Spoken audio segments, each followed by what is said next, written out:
All right, everyone, we're going to be taking up this last quiz. So it's going to be starting to look at the volume of the burette. The one thing to keep in mind is, remember, the volume is always read from the top towards the bottom. You have to really be careful here, right? So the initial volume here would be the lowest number. You're not quite at the 25. The 25 would be here. So you're a little bit less than that. So it looks like we're around 24.9 would be here, so around 29.4 milliliters. Similarly over here, we're not quite at the 37. The 37 would be more down here. So this would be the 36.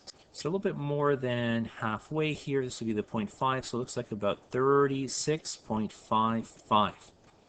And again, when you're recording these, always record the digits that you have. So you're going to have 36.5 for sure. And then you worry about the estimated digit. You estimate that extra digit, so I had the 5 over here.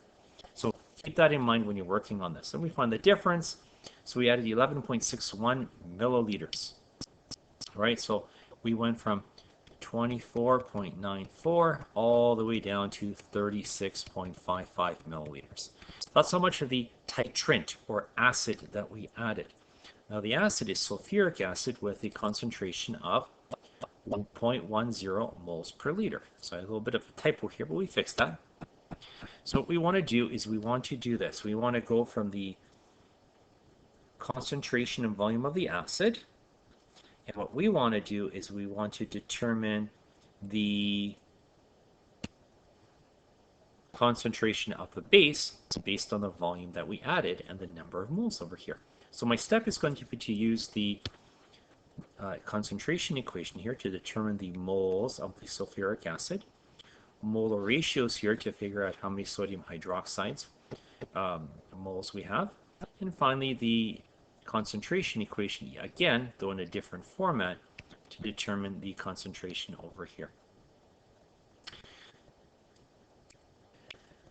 So the first step over here is to determine the moles of sulfuric acid that we had to use up in order to neutralize the sodium hydroxide.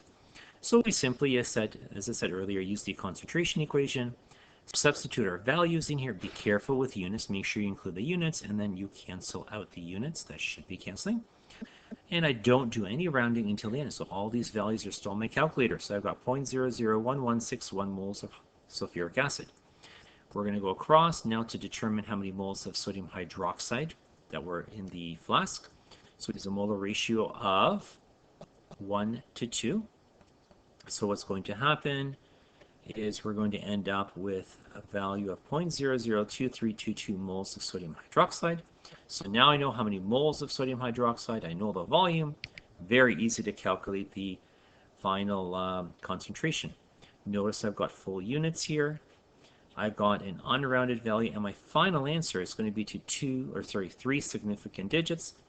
We're really basically limited by some of the volume measurements. So 0.232 moles per liter. That's it. So if you have some difficulty, watch the titration video that goes through step by step how to actually do this. Good luck on the test.